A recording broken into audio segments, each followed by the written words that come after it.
Welcome to Restoring Memory, a COVID calls exploration of the first two COVID years. My name is Scott Gabriel Knowles. I'm a historian of disasters, and since March 16th, 2020, I've been the host of COVID Calls, a daily discussion of the pandemic with a diverse collection of disaster experts. This is episode number 496, March 17th, 2022, Father and Son in the Pandemic with Steve Knowles. And I have my dad, Steve Knowles, here, and I want to just introduce him to you. Steve Knowles was born in Odessa, Texas, and is a fourth-generation Texan with a deep appreciation for the unique heritage of growing up and living in West Texas. Experiences of a boyhood developed in a post-war America framed much of his positive outlook for his entire life. Steve earned a BBA degree from the University of Texas at Austin and an MBA from the University of Texas of the Permian Basin. He's a 40-year veteran of human resources management and retired from the Farm Credit Bank of Texas as their vice president of human resources. And he now lives in the Sun City community located in Georgetown, Texas. He's married to Harriet, who was a guest on COVID Calls just a few days ago, a retired pediatric physical therapist, and he has 5 children and 7 grandchildren, and he's a member in the Presbyterian Church and an avid Texas Longhorns fan. And that doesn't quite capture your support for the Texas Longhorns. I don't think avid is a strong enough word there, Dad. It's just in the blood. I've told many people if you were to cut my wrist, it would be orange blood coming out. So when I saw your shirt today, nice shirt by the way, I immediately thought that must be a University of Texas thing, and I just can't see the Longhorns because it's not close enough. So but you told me it's not. You're not wearing UT gear today. I didn't want to be too overboard with it, but I thought the color anyway. It's good to see you, Dad. Thanks, Scott. It's good to see you too. And welcome back to COVID Calls. I'm really glad that you were willing to come back after the last discussion, which we had January 4th, 2021, and it was of all of the 496 COVID calls, it was the only one where I had a complete technical meltdown. And to further that, for those who weren't with us back then, I sat still for a few moments and then got a text message from one of my daughters who said, "Dad, start talking." So I carried on for a period of time till Scott got his technical difficulties corrected. And he was basically going to go ahead and turn COVID calls over to me at that point. So it was a good experience, but frustrating for you, I know, Scott. I've told that story so many times of how I completely lost the broadcast entirely. The internet at our house just gave up completely. In fact, after that call, I had to get new equipment and everything. And then when I did manage to make it back in the call, not only were you still talking, but you were talking up COVID calls. You're saying Scott's going to be back in a minute, COVID calls, and you're explaining it. And I thought, wow, this is like, I need you in every episode to be a good explainer and a good promoter of what I've been trying to do with this. Yeah, through the years, and you've read it in my book. I've overused the saying that when life gives you lemons, you make lemonade. So I was doing an extra dose of lemonade there that time. But we marched through, and goodness gracious, now 300 episodes since then.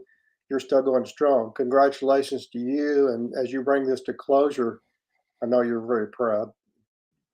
Yeah, thanks, Dad. And thanks for being part of it. And I have tried to bring some guests back twice to have some sense of the passage of time. This is a historical, it's a conversation in the moment, of course, but it's also a historical archive. And I wanted to ask you about that because when you were on January 4th, 2021, people can cast their memory back to that moment. In the United States, there were 352,645 deaths at that moment. And now we're closing in on 1 million, according to Johns Hopkins University Coronavirus Resource Center, which certainly is an undercount also. So in that interval of time, I'm sort of curious if you could say a little bit about how the pandemic has been for you, Dad, and the ways you've had to adapt to it to stay safe. Well, the pandemic has obviously, for me and for anyone around us, has altered our lives dramatically, from the freedom to do a little bit of everything and go everywhere, to being prudent with your health, and to basically stay in, mask up, vaccinate, boost, and just be smart in the way you do your interactions with people around you. For me, it was an introduction to new technology of Zoom and FaceTime and other methods that we could still reach out and touch family and friends. Scott, I guess back at that point of January 21, we were into the pandemic for a period of time, because when March of 2020 hit us, um, I looked back at my calendar and I actually had something penciled in every day of the week, which it was interaction with friends, associates. And so here comes out the eraser, and I have to erase all of those activities and um, persevere through, I guess, the loss of social interaction to use technology. So now I have a call on Monday that replaced a face to face breakfast. I have a Zoom on Tuesday that replaced a face to face Bible study. Then on Wednesday is somewhat a free day now, which used to be my day to volunteer at the pantry. On Thursday, now we're doing Zoom for Bible study from the church. Um, and then on Friday, I used to be able to get together with the Odessa friends, and that morphed into Zoom calls. Saturday used to be a get together at the church for men my age. Now that's a call. And then Sunday, face to face at church, and now that's a basically, um, I guess we're using any type of technology where they're sending it across the airwaves to us. So that's a lengthy diatribe of what's going on, but it's changed, and yet um, we're still in concert with these people, um, and I don't want any of the people who I'll be watching you to get the wrong impression. But the first thing that I was able to go back to with any regularity was golf. But that was because, in our own way of thinking, we were outside and the Right. winds out here Right. blow. And so it was relatively safe. And our stipulations were that no one would double up with a person in a golf cart. So you were singular in your golf cart and you go out and play golf. And so that was a good way at least to get out of the house. Yeah, I mean, thanks for sharing that. And it's a couple of the places that are just as you just described it, really important to your life and being with friends and socializing.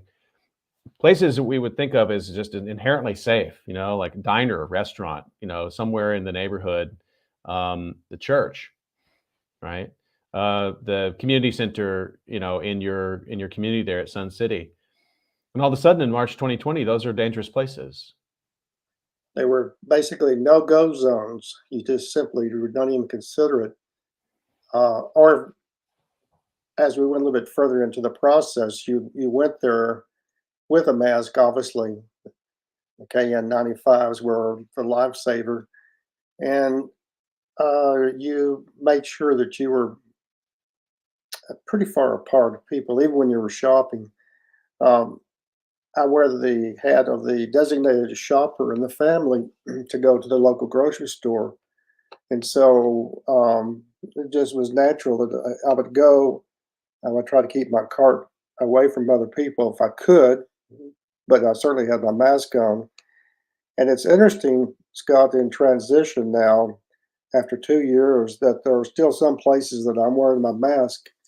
Um, maybe a little too much overboard, but probably just simply good habit to still wear a mask in groups.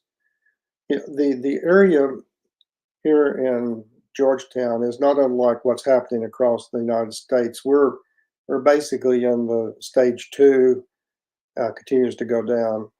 Um, about 80% vaccinated at least, and so there's good signs. There's probably an environment now where most people are feeling comfortable to go out again.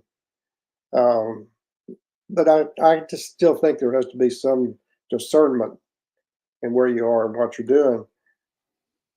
So, One of the things, I ask guests to share personal memories as you're sharing right now of the pandemic.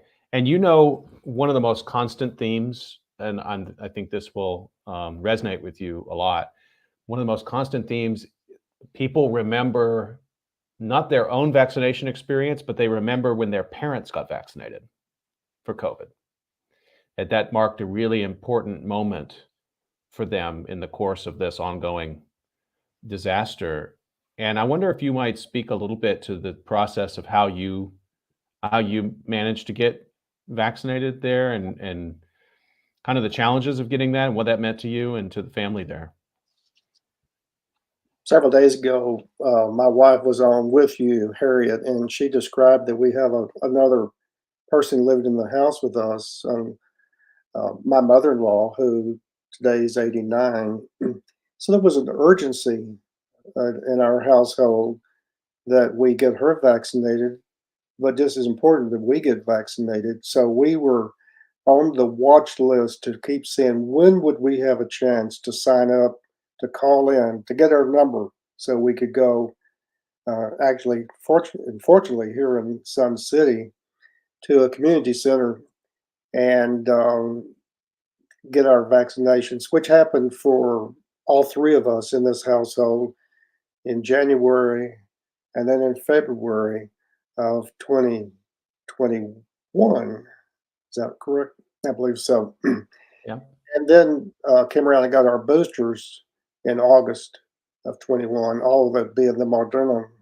Um, so we were very much on the forefront of getting vaccinated and getting boosted. And it's an interesting thing about maybe just our own metabolism.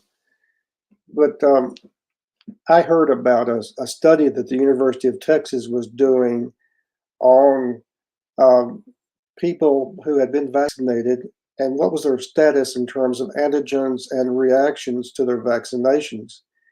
And so Harriet and I both said, let's do this. And it was free. And so three different times we went down, had blood drawn to get a reading on what was our antigen level, where we adequately protected against the COVID. And the last two times, my results came back off the chart high and basically was in excess of 2,500. And they stopped counting after that point. Whether that gave me a false sense of security, I don't know. But it was better than being like one of my friends who came in at zero, and he Wow. immediately made plans to go back and get another vaccination shot. Uh, I love that. First of all, I love the fact that you got involved in the study, and I'm really proud of you for doing that. Actually, and that's like I think it's great. And also, you've told me pretty consistently about that high. I'm not sure exactly what they're measuring, but you're off the chart in terms of basically the immunity that's been conferred to your body from the vaccine. And you seem pretty proud about that, Dad. Well, I'm not sure what I can attribute that to. Maybe it's a bunch of hamburgers that I eat, but there was something that basically You should work that angle, Dad. You should make that case. It's the barbecue diet that combined with the vaccine. yeah, you knew I was going to spin into Whataburger somewhere along this conversation, I but mean, you have to. uh, Yeah, but I love the way you talk about that and tell that story, and I think the more I've studied and had guests on who talk about vaccination and who talk about vaccination, not anti-vaxxers, but who talk about people who are skeptical or have needed some time to get where they needed to go and have it. I actually think there's a huge swath of the population that listening to you talk about your experience is more powerful than seeing Tony Fauci on TV, just because you're part of their world and they're going to trust you more than they're going to trust somebody they never met. But the process for all of us millions of people who've got the vaccinations was just a no-brainer, and it was easy, and the price was right. And we're all from that. Those people who have gray hair like me, we're from that generation of the polio epidemic in the 50s, where we simply got cubes with the Salk vaccination, and we knew that there was benefit from protecting yourself when there was a huge epidemic that was floating through the society. Now, you and I have talked about that there may be some people that are politically just don't feel like that they need the government to be intervening with their decision on how they take care of their body. And so we accept that. But I also, it makes me angry that some people put me at risk and my wife at risk and my mother-in-law at risk simply because of maybe their own impressions that the government's telling them to do something. Um, and Scott, where I land pretty much on the political spectrum, and I would say that this is one of those cases where I think the government needed to be even more aggressive in basically the process of mask vaccinations and anything else that could mitigate this basically hideous pandemic that's hit our communities. Uh, and I'm optimistic that we're coming out of it. I'm also realistic that still another variant that's hiding in its shadows and starting to peek around, so it might be coming back into the society again. So um, I'm happy that those of us who did vaccinations did it for the good of everybody, but very selfishly, we did it in this household for our own well-being. I remember when in that phase there, so it's a late winter of 2021 when you were trying to get vaccine, and I don't think it was so easy, right? I mean, there was a lot of calling around maybe you can, maybe you have to remind me a little bit. Did you manage to schedule it through some sort of interface with the public health office, or did you end up having to sort of call around and find out which pharmacies had it? I'm not quite sure, because I've heard different people have explained from in Texas the process, and it wasn't the same everywhere. In our situation, it was public health and basically the county who engaged people to basically administer the and I think again most of whatever and for whatever reason Moderna was being sent to our area with some Pfizer. So I simply had to call in and get a reservation for a time slot and show up and wait my turn in the line and give me a shot, go sit down for 10 minutes to make sure I wasn't going to pass out, and then go home. So it was a little bit better organized than I've seen maybe for other locales. And so my hats off to those people who in Sun City, who in Georgetown, who in Williamson County administered. And I think that they did as good a job as they could do with the considerations that some, if not many, of the people in Sun City are maybe anti-vaxxers. Let me just take a moment to remind folks you're listening to COVID Calls, and my guest today for a very special episode of COVID Calls is my dad, Steve Knowles. And so Among the many things that you did during the pandemic, Dad, you were describing taking your social life up online, and we'll talk about maybe family life a little bit here in a minute. Uh, you wrote a book, and there's so many people, in my world, academics were like, "Wow, I'm going to use this time. I'm going to try to write a book," and then we're looking around like, "Where's the book that I didn't write when I was in lockdown?" And here you are, and you wrote a book and self-published it, and people can actually find it on Amazon, Pop's Ponderings. And I'm really proud of you for writing this book. You want to talk a little bit about what it is? Well, the book is really a beginning 4 years ago from your request, Scott, to write some essays for your sons about things that their grandfather might be have feelings about or understandings about in terms of things that have helped them in their character and in their future. And so I started writing those, and that was a really a slow go on getting the first several essays out, and then it kind of picked up steam. And I have told several people that there is one good aspect of the pandemic, and that is that when we were basically staying inside, either because of edict or because of common sense, I was writing essays, and I churned out about 18 of these chapters during that time period. And I found that family was encouraging. You were encouraging. My wife was encouraging. And the readership was broadening. That I was having some of my lifelong friends were wanting to read these essays.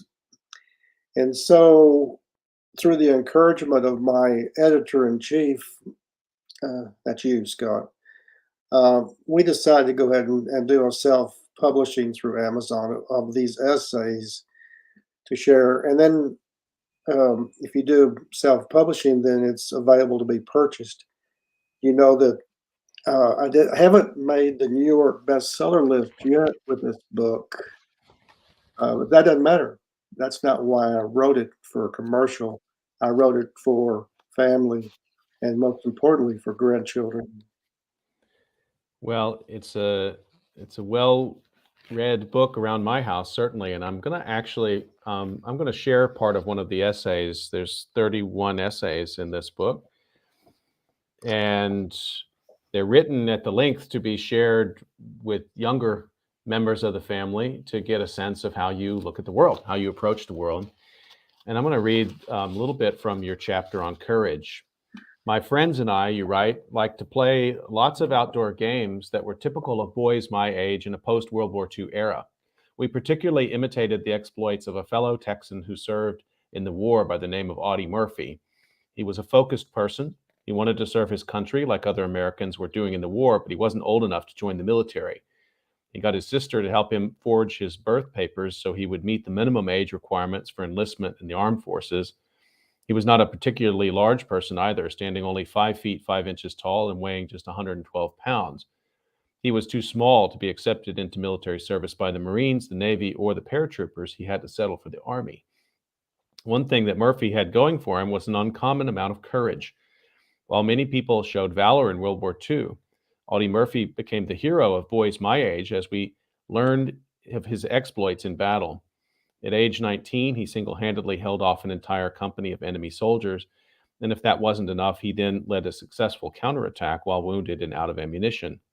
Because of his courage and selfless determination, he was recognized, you write, with 33 medals and numerous awards and citations, including the Congressional Medal of Honor and French and Belgian awards.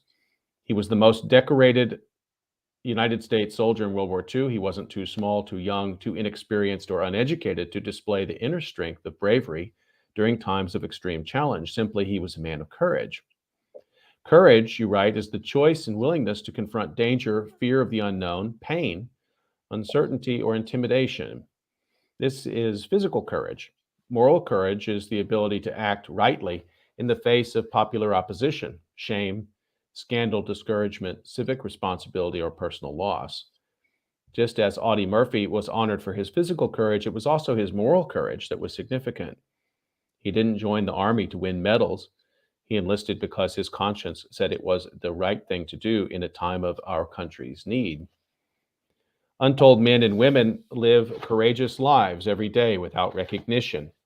This is most evident in the lives of our first responders, such as police, EMS, firefighters, and ordinary people who daily exhibit courage as they fulfill their responsibilities. Your grandfather, Gene Pawpaw Knowles, also served in World War II. He did not win any special medals, but he was a courageous person. He simply fulfilled his military duty and returned home to Odessa. Throughout his life, he exhibited pure moral courage by establishing and managing his own business in the face of the uncertainty of the oil field economy. He was an example of an honest person who worked hard every day. While he grew up in very modest surroundings in San Angelo, Texas, he learned to do his part in the family. His conviction to a strong work ethic matched with his devotion to his mother and sisters was a consistent character trait. Even more so, his 71-year devotion to his wife and my mother, your mother, my grandmother, Nanny, was a role model to all of our family, particularly as she was confined to a nursing home in the later part of her life. He was there for her as well for all of us throughout his life. That inspired me. He has always been my hero. That's from my dad's book, Pops's Ponderings, which was published just last year, and that essay was Courage. I love that one. And it's so relevant to our time, in which people have been called from all corners of life around the world, and not wanting to have some courage. Sometimes at a grand scale, but a lot of times in a very everyday way, to overcome some fear, as we were talking earlier, maybe a vaccination, to summon the courage to keep going in the middle of all of this, take care of family. I think it's a really relevant theme for our time, Dad. When the book was written, and again, early on, this was really devoted to your sons because I could see them out in the playground, and I could see that there might be some bully that was picking on them. I don't know if it happened or not, but that's typical. And so I wanted them to be courageous, that they could basically walk away and be more courageous and turn their back on what is wrong behavior than to get into a fight with them. And so that was where I was into the moral courage, because at their age, indeed, I was playing out there in the front yard with Chuck and Kurt and other people, and we were fighting the war again. Um, that would not be socially acceptable today, but that was in 1950. That was 72 years ago. And our enemies were basically the enemies that the United States fought, whether it be the Germans or the Japanese. And so, therefore, Audie Murphy was that hero that spoke to us because he had all this courage, the guts to go out and do these things that a normal person couldn't do. But I think that in today's society, we're seeing again in the Ukraine levels of courage that we haven't seen in a long, long time. It's uplifting for us on the other side of the world to understand that these people are standing against a force that is so overwhelming, and yet they have this physical and moral courage to stand up for their rights. And I think that in the society that you and I live in, Scott, that there are bullies. There are bullies that have power. There are bullies that want to pontificate their standings that it's the only way, the right way. And it takes men and women of courage to basically say, no, that's not what I believe or I want. And I don't think we have enough courage standers these days to overcome some of the buffoonery that we see on TV coming from different places of leadership.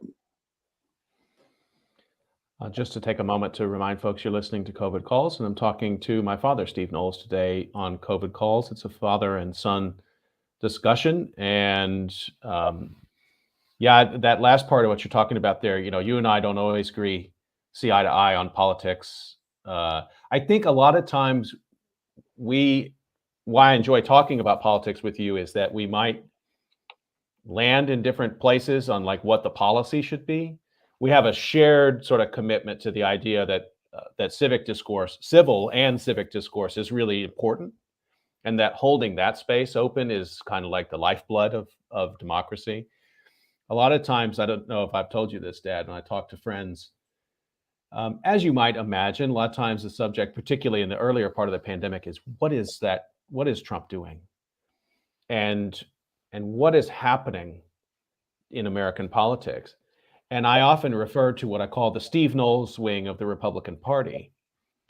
That you're, to me, you stand in for a particular kind of approach to governance, which has been traditionally associated maybe with Republican politicians of an earlier generation, and that the party, or at least the Trump wing of the party, had left you.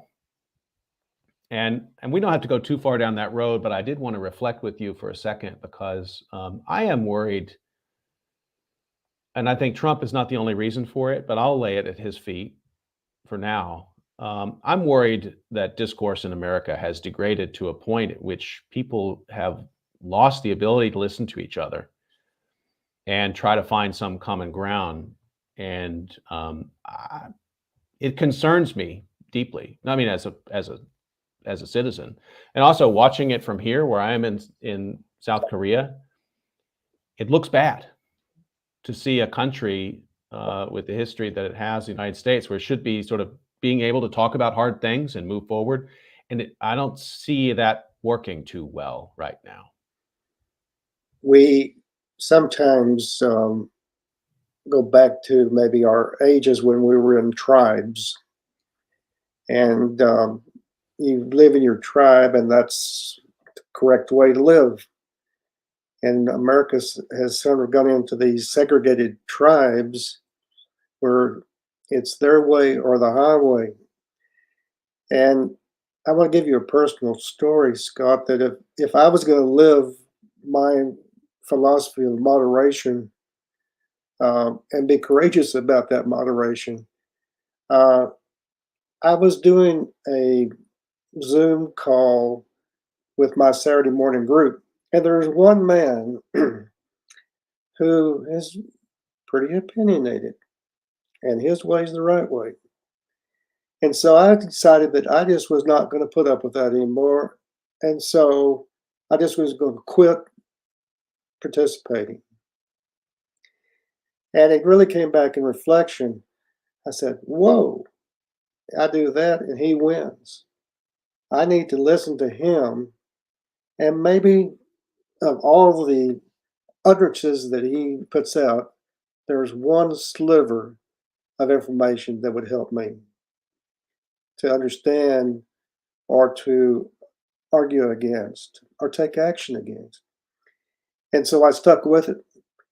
He's still on, he's still spouting, but I can listen to him, I can disagree with him, and I can learn from him. And I think that until we as a society, that starts with one-on-one conversation and diatribe, I think has to get out the window. And we have to basically have discussions and agree to disagree.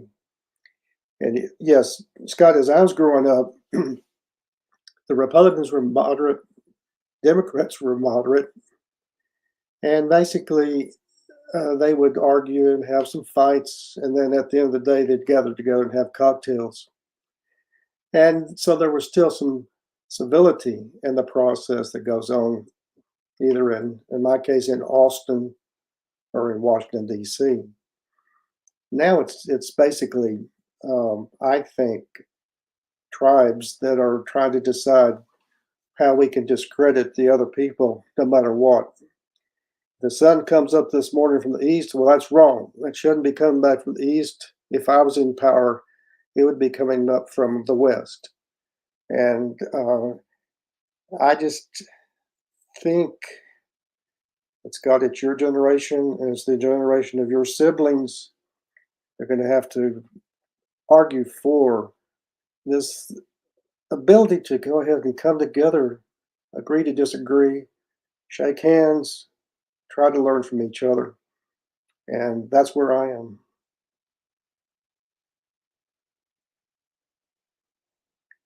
Scott, Let me unmute myself. Unfortunately, no one listens to Generation X. In fact, I kept myself muted when I said that the first time. That's a total Gen X thing to do. All my Gen X brethren out there, all my brothers and sisters in Gen X will understand that. I'm kidding, but it's millennials who are really impressive and younger people in America, I think, are building platforms to come together and understand each other across all kinds of boundaries that kept people apart in the past. So I have some hope for that. But I appreciate you sharing that philosophy, Dad. It's a powerful philosophy of listening. And I think people have undervalued the importance of listening and kind of the power of listening, that because it empowers other people. And maybe you find some common ground through that. I want to turn to a couple other topics quickly before we run out of time here today, Dad. One is just more coming back to family. This has been a pretty dynamic time in the family, despite the pandemic. Your role as grandfather is like getting bigger and bigger and bigger, right?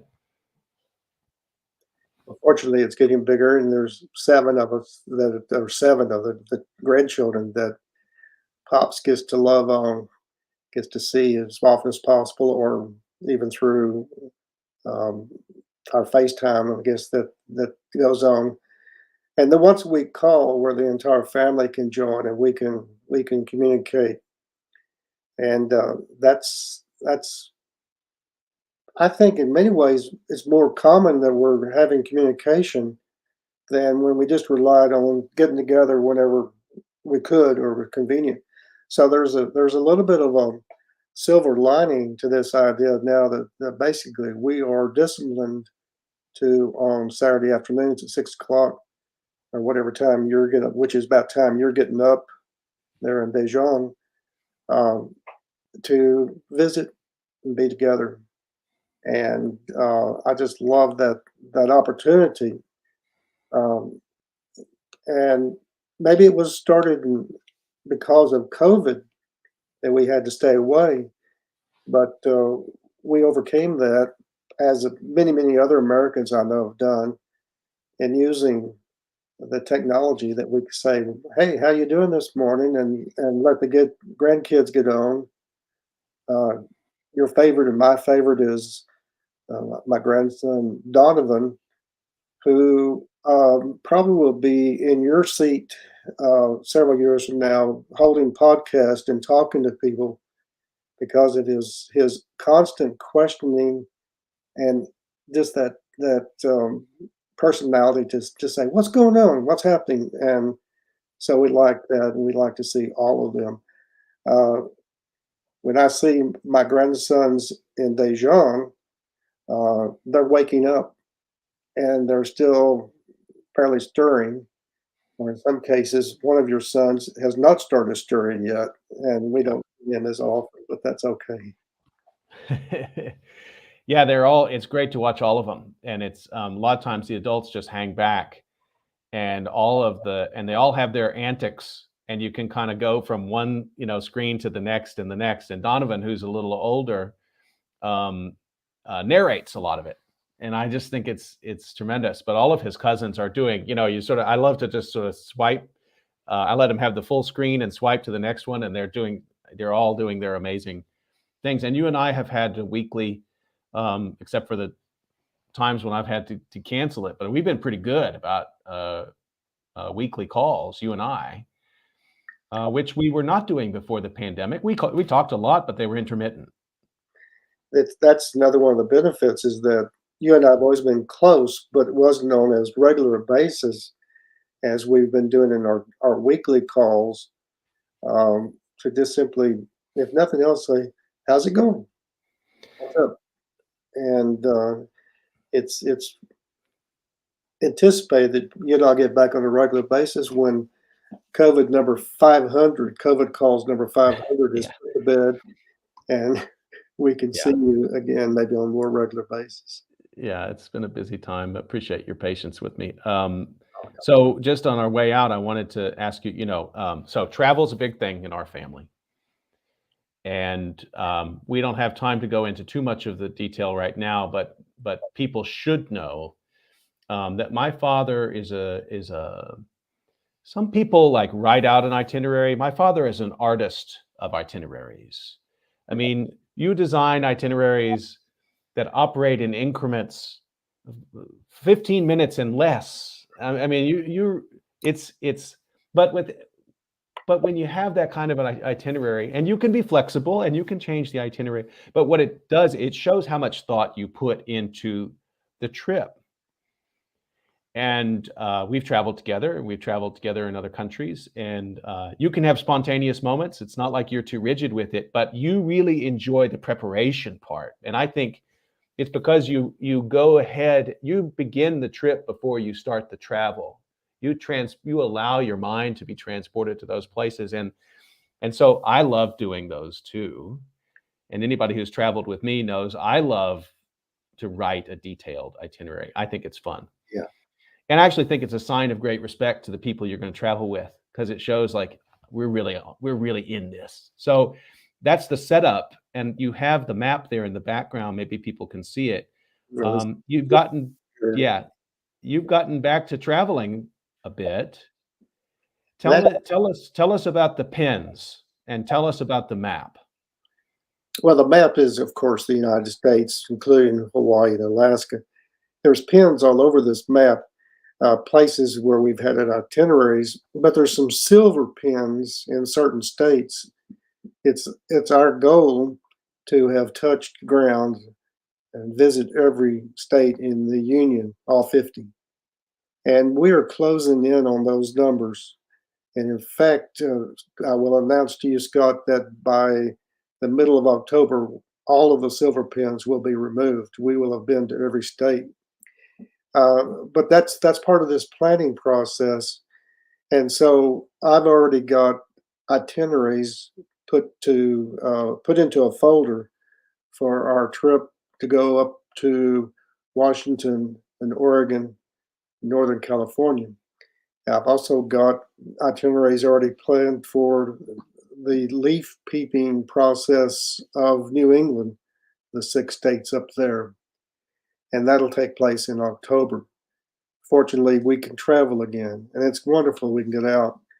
We just recently made a trip down to the Gulf Coast to see the hooping cranes at basically Rockport, Texas, and then on over to South Padre Island. So we are a traveling family. Scott, you get that genes from me. I got the genes from my father. And I think it's wonderful that we have some adventure in our blood to travel. And I'm just that kind of a planner that I need to have something somewhat on the paper where I'm going, where I'm staying, and at least gets us from point A to point B. Well, we should wrap up now. But I will say that you're an inspiration, and it's one of the things about the pandemic. It's been a horrible time in so many ways, but there have been good things, and closeness with family has been one of those things. It's distant, but I think we've gotten closer even in these last 2 years, and we're already pretty close. I love you a lot, Dad. I love you too, son. I think it's been a great process just to talk it through again. And as I forewarned you, I have now written another essay. It's sitting in your inbox for you to read and to enjoy. So Can't the wait. process continues. Okay, let me just remind everybody you've been listening to COVID Calls, and this is a special COVID Calls episode as part of the Restoring Memory series here as we come up to the 500th episode and the launch of the digital archive. And please do come back in just a few minutes. The next episode will be starting in just 5 minutes. We'll be talking about the pandemic in Korea with a group of graduate students from the Korea Advanced Institute of Science and Technology. So please do join me for that. And I want to thank my dad, Steve Knowles, for coming back a second time. We had no technical difficulties this time. It was a great chat. Dad, thanks a million for being back. Thank you, Scott. It was sure a pleasure, and good luck now on this next call. Stay healthy, everyone, and we'll see you next time on COVID Calls.